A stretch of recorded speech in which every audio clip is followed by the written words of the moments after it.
Selamat pagi anak-anakku, apa kabarnya? Baik, Pak. Luar biasa.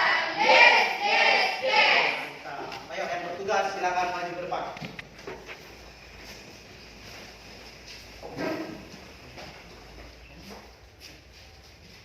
Burung pipit yang kecil, 1, 2, 3. Burung pipit yang kecil, dikasihi Tuhan, terlebih diriku, dikasihi Tuhan. Bunga bakung dipajang, diberi keindahan, terlebih diriku, dikasihi Tuhan. Burung yang besar kecil, bunga indah warnanya, satu tak terlupa oleh penciptanya.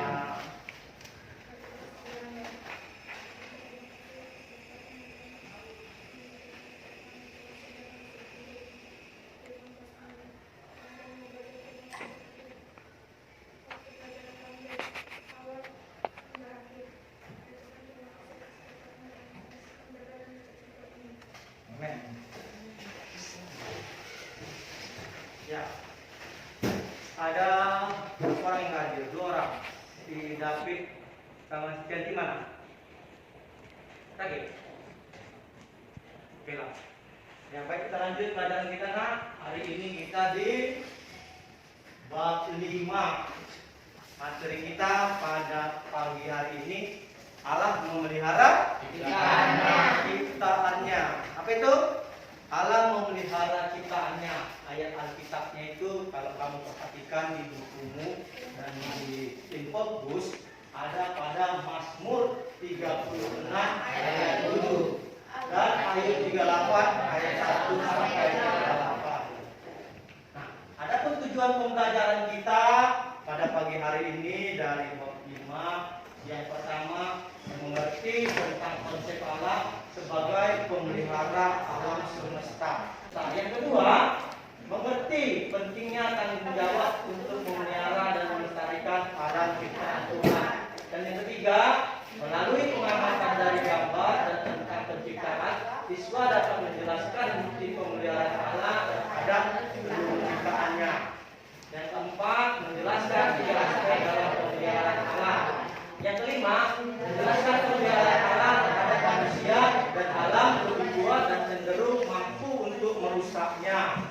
Yang keenam, menjelaskan konsep Allah sebagai pemeliharaan alam semesta. Dan yang terakhir 7, menjelaskan tanggung jawab Allah dalam memelihara alam semesta. Nah, untuk penilaian nanti Bapak ambil dari 3. Penilaian sikap, penilaian pengetahuan, dan penilaian keterampilan. Penilaian sikap ini dari proses pembelajaran ini dari pertama hingga terakhir ya, sampai ke penilaian keterampilan. Nanti akan Bapak buat pendalaman materi. Kita akan membuat kerja kelompok dan sebuah proyek. Nah, masuk kita ke kegiatan inti. Coba perhatikan. Perhatikan dulu ya. Ini gambarnya ada 2 gambar. Gambar yang pertama pemandangan yang begitu indah, sedangkan gambar yang kedua gambar yang rusak akibat ulah manusia. Ada yang bertanya dari gambar ini? Saya ingin bertanya, Pak. Apa itu? 1. Bagaimana cara kita memelihara alam seperti gambar nomor 1 yang begitu indah? 2. Apa saja tanggung jawab remaja dalam memelihara alam supaya tidak seperti gambar nomor 2? Iya, ayo tangan dulu buat teman. Pertanyaan si Firman berarti konsentrasi terhadap gambarnya. Lihat, si Firman tadi bertanya apa? Yang pertama, bagaimana bisa warna atau memelihara alam sedemikian indah? Yang sudah pasti yang namanya keindahan itu pasti harus dipelihara. Kita bertanggung jawab atas semua ciptaan Tuhan, tidak merusak bahkan kita jaga. Itulah caramu. Ya, ini belum tersentuh atau manusia yang memeliharanya. Sehingga gambar yang pertama sudah Tuhan ciptakan cantik, indah, makin lama akan semakin Indah. Sama seperti tubuhmu. Kalau nggak kau rawat, bisa indah nggak? Apa? Coba kau bangun pagi mau pergi ke sekolah nggak mandi, Buka WC. jelek ya kan? Nah, yang kedua tadi katanya, apa pertanyaan yang kedua Firman? Apa saja tanggung jawab remaja dalam memelihara alam supaya tidak seperti gambar nomor 2? Iya, tanggung jawabmu. Kalau seandainya di lingkungan sekolah sebagai siswa kau memelihara alam, buanglah sampah pada tempatnya, jangan sembarangan. Apalagi menebang pohon, itu pohon-pohon yang kecil bukan jadi tendanganmu. Ya, kau tendang kayak sepak bola sehingga putus dia. Jangan membakar sampah hutan sembarangan seperti yang lihat itu akibatnya ulah manusia juga yang merugi.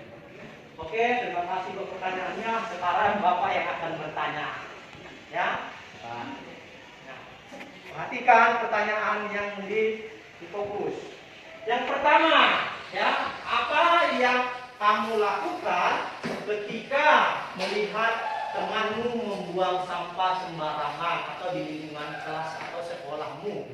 Dan yang kedua, menurutmu apa dampak negatif untuk manusia menebang pohon sembarangan dan berburu hewan liar dan langka dengan serakah dan sesuka hatinya saja? Dan pertanyaan yang ketiga, bagaimana caramu memelihara alam? Ayo, siapa yang mau menjawab? Saya sudah Kak. Apa itu? Satu, yang saya lakukan buanglah sampah pada tempatnya. Membuang sampah pada tempatnya, kata si kawan ini, ya kan? Nah, Paham. lalu yang kedua, Dua, sampah tidak dari dulu dan tidak terganggu orang-orang akan punah. tiga, Cara saya bertanggung jawab adalah serta melestarikan lingkungan hidup. iya, ayo beri tepuk tangan dulu. Ya. Yang pertama katanya menegurnya. Ya, itu salah satu bentuk nyata sebagai siswa remaja Kristen yang baik. Kalau orang melakukan kesalahan tidak ditegur, nah itu yang repot ya kan? Ikut-ikutan pula dia itu membuang sampah sembarangan, malah dia membantu. Nah, ini tambah lagi katanya kan? Bukan.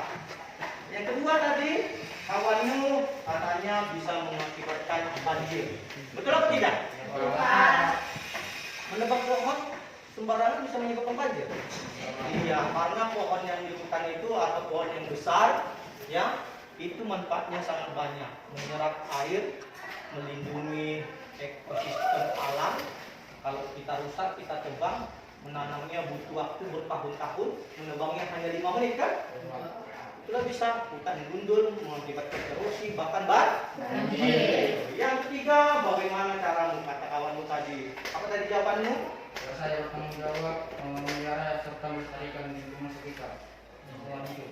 Iya, semoga yang dijawabnya sesuai dengan perkataan, ya kan? Ayo, beri tepuk tangan lagi, Pak. Semua 13 ya, karena 2 nggak hadir. Kita bagi 2 kelompok saja ya.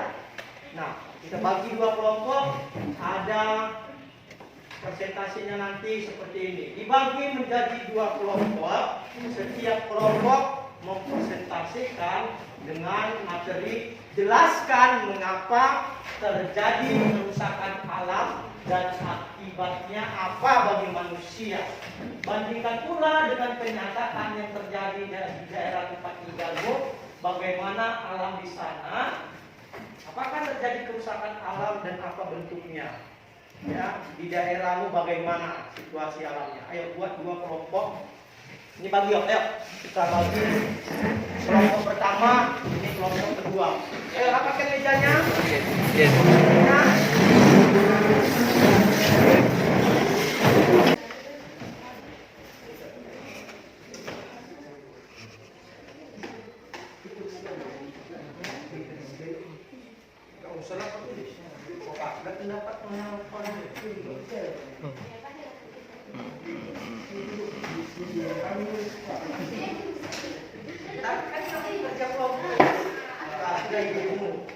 kayak mana? Kan itu ada pertanyaannya itu.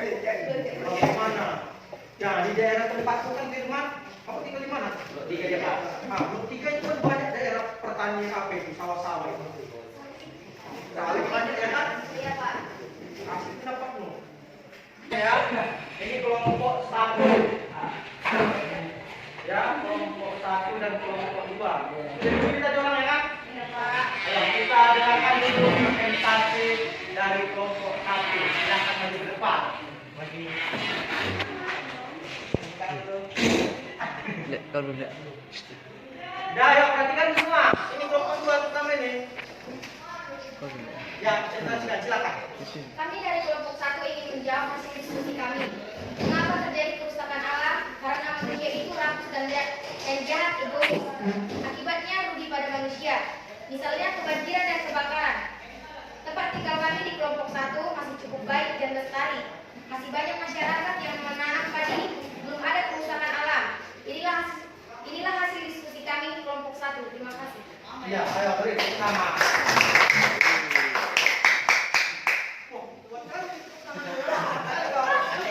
Karena kelompokmu Enggak. tadi kata kelompok 1 di tempat lingkungan mereka katanya masih baik-baik. Ya puji Tuhan ya kan?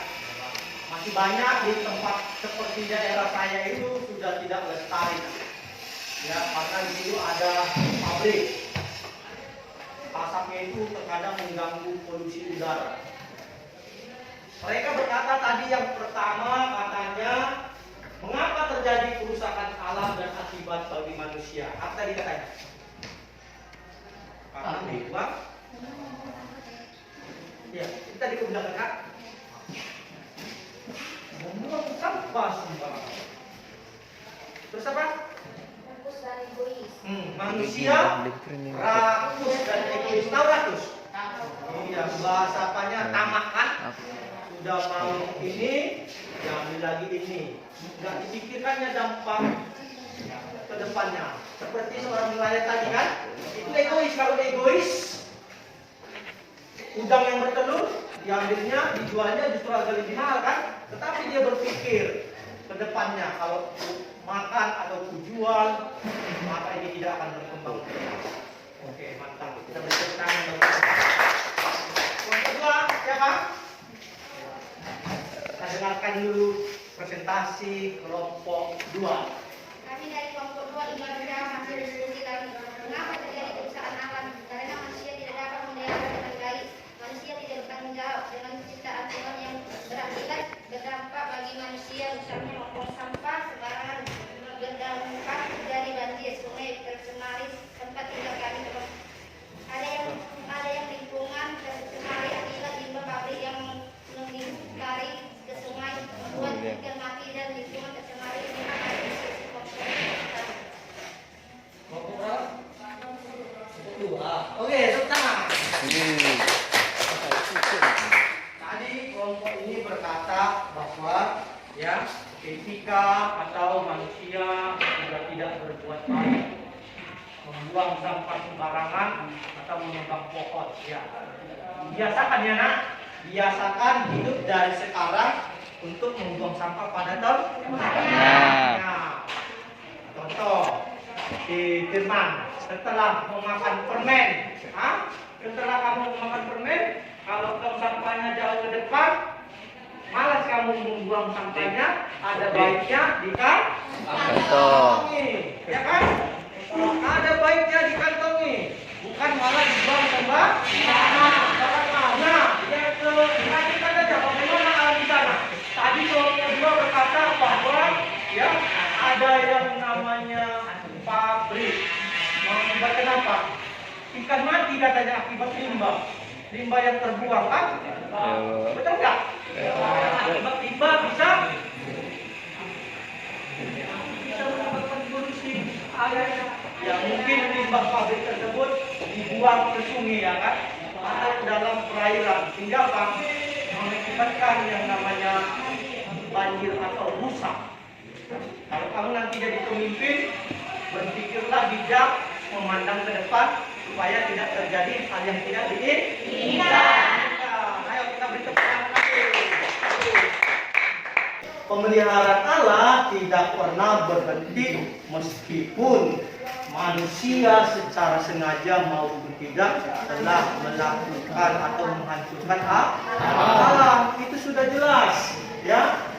Namun pemeliharaan Allah terus berlangsung. Buktinya setelah terjadi berbagai bencana yang telah berlangsung, misalnya seperti tsunami waktu 2004 itu tanggal 26 bulan 12 pas tepat hari Minggu. Waktu saya lagi beribadah itu pagi hari sampai banyak memakan korban. Tetapi Tuhan tetap memelihara. Sini dikatakan ya dapat pulih kembali seperti sedia kala, namun manusia dan alam tetap bertumbuh.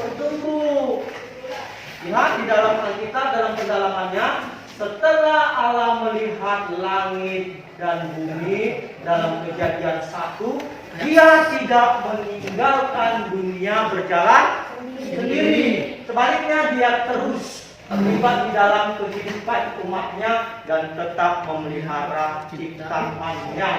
Allah bukanlah seperti seorang ahli pembuat jam. Tahu jam semua kan? Iya, seperti ahli pembuat jam, ya, yang membuat bumi menjalankannya dan ini membiarkannya berjalan sendiri. Dia adalah Bapa penuh kasih yang senantiasa memelihara apa yang diciptakannya. Perhatian Allah terus-menerus atas ciptaannya, ya, merupakan tindakan pemeliharaan Allah yang berlangsung sepanjang masa. Nah, di sini ada 3 aspek dalam pemeliharaan Allah.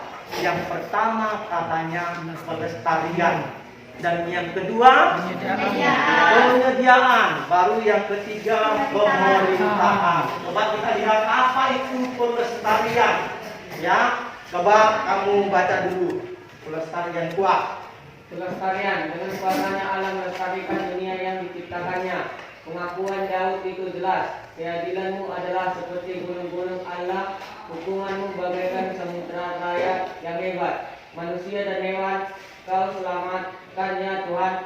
Mazmur 36 ayat 7. Dalam terjemahan bahasa Inggris menggunakan kata Putra Yesus Kristus sebagai ditegaskan oleh Rasul Paulus dalam Kolose 1 ayat 17. Ia ada terlebih dahulu dari segala sesuatu ada di dalam Dia. Nah, ia ada terlebih dahulu dari segala sesuatu yang ada di dalam Dia. Pelestarian itu sudah jelas. Tuhan membuat, Tuhan yang menyediakan. Ya, manusia cukup untuk merawat, bukan menghancurkan. Lestarikanlah lingkungan tempat tinggalmu. Yang kedua, penyediaan. Baca lagi, Pak. Penyediaan. Allah bukan saja melestarikan bumi yang diciptakannya, tetapi Dia juga menyediakan apa yang diperlukan oleh ciptaannya itu. Ketika Allah menciptakan bumi, Dia menciptakan musim atau Kejadian 1 ayat 14 dan memberi makanan manusia dan hewan atau Kejadian 1 ayat 29 sampai 30. Setelah air bahkan menghancurkan bumi, Allah memperbarui janji penyediaan ini dengan berfirman, selama bumi masih ada, takkan berhenti musim menabur dan menuai dingin dan panas, kemarau dan hujan, siang dan malam, atau Kejadian 8 ayat 22. Beberapa makhluk menegaskan kebaikan Allah dan menyediakan kebutuhan bagi makhluk ciptaannya, atau Mazmur 104 ayat 1 sampai 35 dan Mazmur 145 ayat 1 sampai 21. Iya, jelas dikatakan aspek yang kedua penyediaan. Allah yang menciptakan, Allah yang menyediakan. Selama ada musim menabur, menuai, bahkan musim panas, musim dingin, semua Tuhan sediakan. Kamu kalau tidak makan, tidak Tuhan sediakan makanan, bisa hidup nggak? Enggak kan? Jelas di situ dikatakan bahwa takkan berhenti-henti musim menabur dan menuai, dingin dan panas, kemarau dan siang dan malam. Coba tidak ada panas matahari, gelap terus, bagaimana? Matilah manusia kan? Tidak bisa kamu menjemur pakaian, bautlah pakaian. Ingat, Tuhan yang memelihara, Tuhan yang menyediakan. Itulah alangkah baiknya ya kita sampai sekarang masih bisa hidup, masih bisa bernapas, masih dapat menikmati berkat Tuhan karena Tuhan yang menyediakan. Yang ketiga, nah pemerintahan. Silakan baca. Pemerintahan, di samping kelestarian dan penyediaan kebutuhan kitanya, dia juga memerintah dunia ini. Oleh karena Allah berdaulat, peristiwa-peristiwa dalam sejarah terjadi menurut kehendaknya. Dalam pengawasannya, kadang-kadang dia turun tangan langsung melaksanakan maksud-maksud penebusan yang sekalipun demikian dia tidak pernah berhenti menunjukkan pemeliharaan dan kekuasaannya.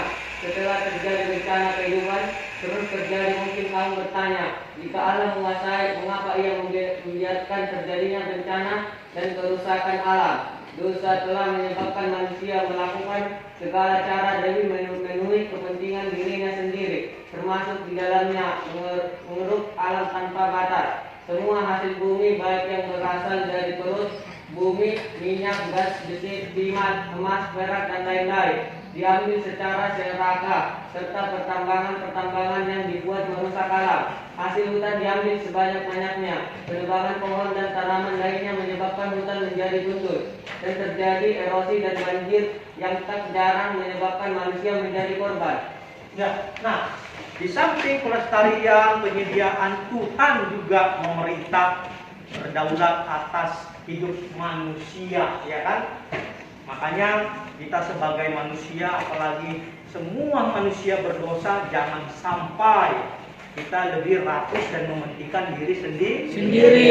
Perhatikan nanti di kemudian kelak bagaimana generasi penerus di bawahmu. Sama seperti seorang nelayan, ya, taat dia terhadap lingkungan hidup yang ada di sekitar kelautan atau tempat yang dia mencari nafkah.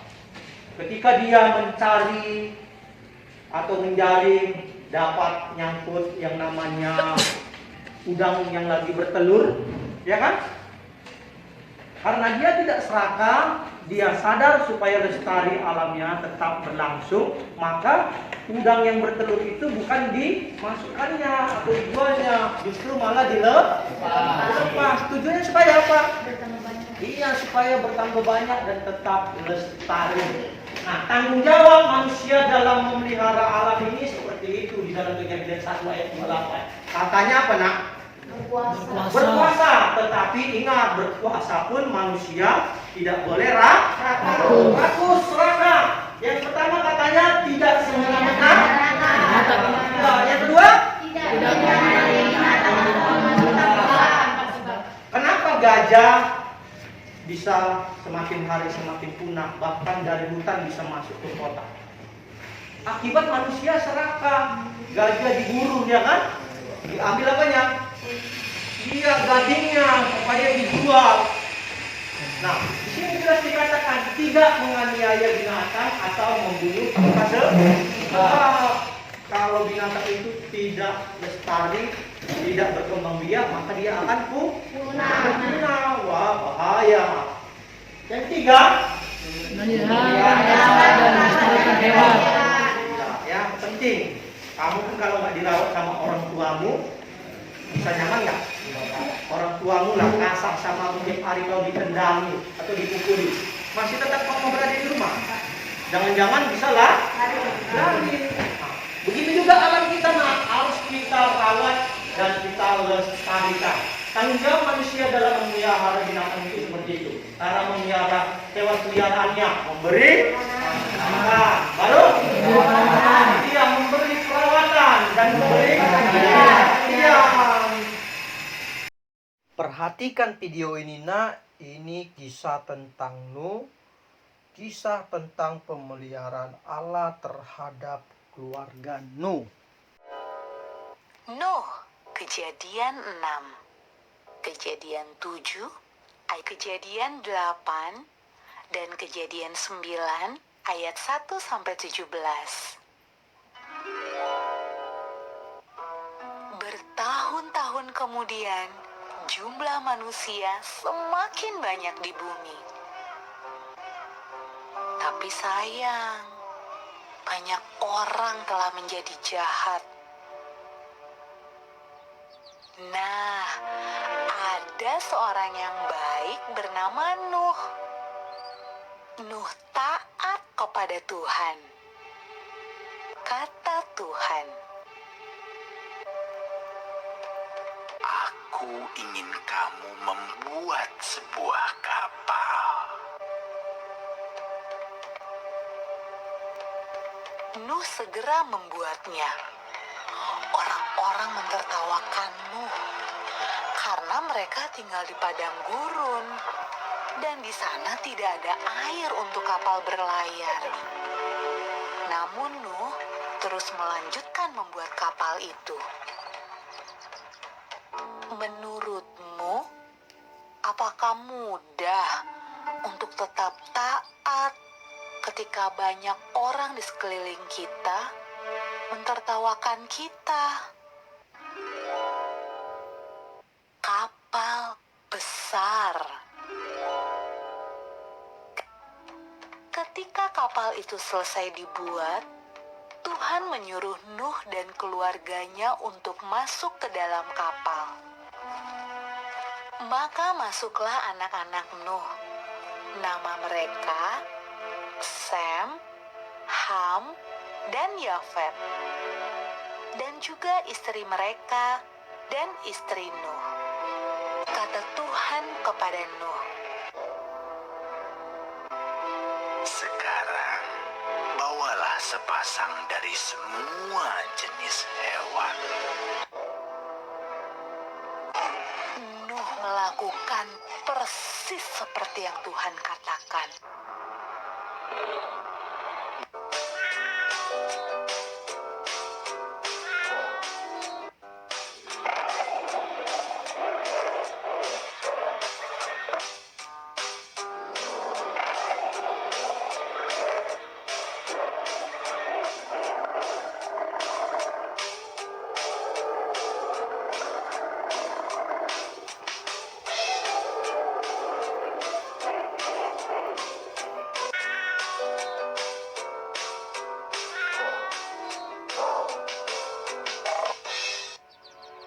Ketika hewan terakhir masuk ke dalam kapal,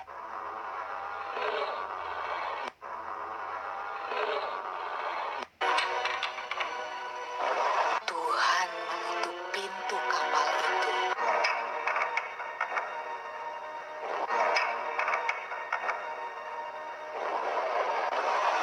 Hujan pun mulai turun.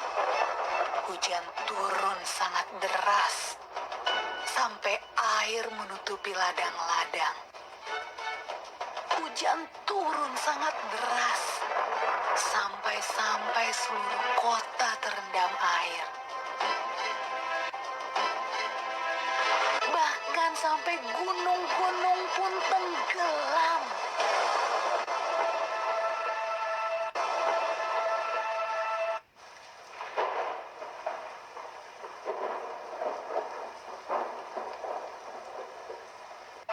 Tapi di dalam kapal, semuanya aman.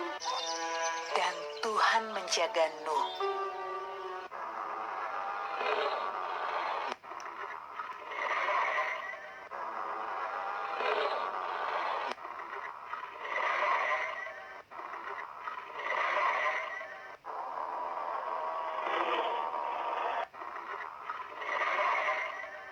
Menurutmu, berapa hari ya kira-kira hujan turun? Setelah 40 hari dan 40 malam, hujan berhenti. Namun belum waktunya untuk turun dari kapal. Air masih ada di mana-mana. Pada suatu hari, Nuh melepaskan seekor merpati kecil untuk terbang dan melihat apa yang terjadi di bumi. Merpati itu membawa pulang setangkai daun yang hijau. Hore! Tumbuh-tumbuhan sudah tumbuh kembali. Hampir saatnya untuk keluar dari kapal.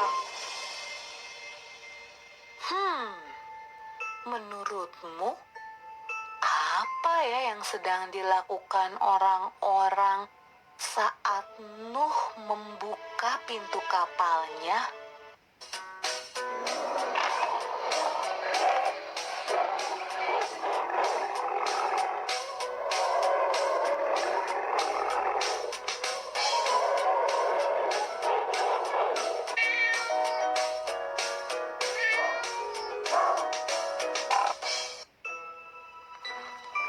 Ketika semuanya keluar dari kapal, Nuh membangun sebuah mezbah. Nuh berterima kasih kepada Tuhan karena Tuhan menjaga mereka selama ini.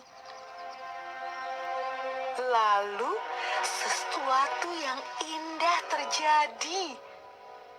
Tuhan membuat sebuah pelangi yang indah di langit dan berjanji kepada Nuh. Kata Tuhan, Aku berjanji tidak akan pernah ada banjir yang seperti itu lagi. Saya ambil kesimpulan, ya. Kesimpulan pagi hari ini saya tutup. Perhatikan, Allah adalah pencipta dan pemelihara semua dunia. Sejak kejatuhan manusia ke dalam dosa, keadaan bumi dan manusia tidak lagi. Manusia berdosa selalu ingin untuk memuaskan dirinya sendiri, mengeksploitasi alam dan kepentingan dirinya maupun kelompok. Pemeliharaan alam menjadi prioritas terakhir. Terus dikatakan bahwa bukan yang utama, bahkan dengan menggunakan ayat Alkitab bahwa manusia adalah makhluk mulia yang diberi Tuhan untuk adalah bumi. Ia seolah-olah Manusia diberi hak untuk mengabdi alam bersama dengan Tuhan. ya, meskipun dengan demikian alam dan ciptaannya harus tetap dirawat. Di sini jelas dikatakan bahwa memelihara ciptaannya, kasih dan pemeliharaan Allah jauh lebih besar dibandingkan dengan keserakahan dari kejahatan manusia yang merusak alam dan lingkungan hidup. Mulailah belajar supaya kita tetap menjaga lingkungan sekitar kita.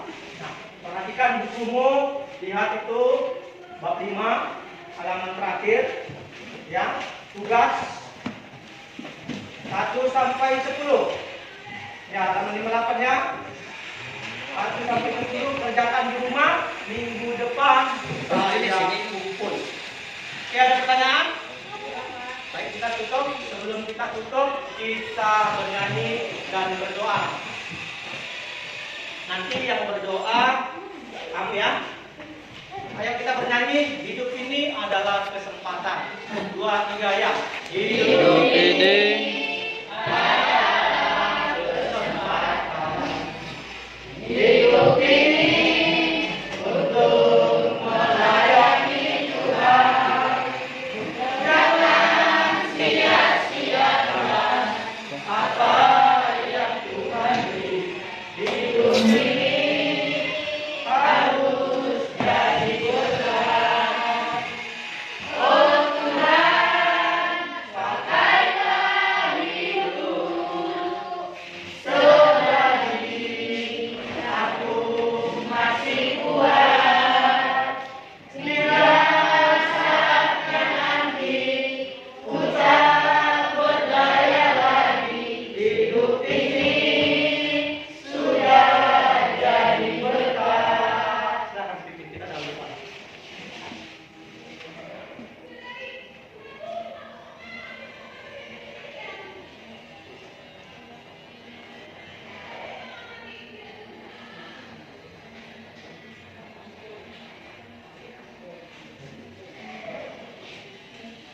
Asik.